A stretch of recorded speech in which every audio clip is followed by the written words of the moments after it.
favorite part of GIA is the really kind community, and everyone is so friendly and will just like come up to you, and it's just really welcoming, and it was a great experience and I learned so many new things.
I think my favorite thing is meeting a bunch of really talented people, and you get to be surrounded by them for 2 weeks, and getting to perform with them is amazing.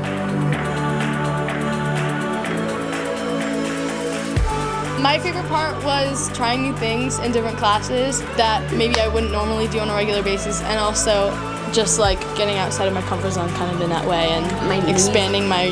range of art.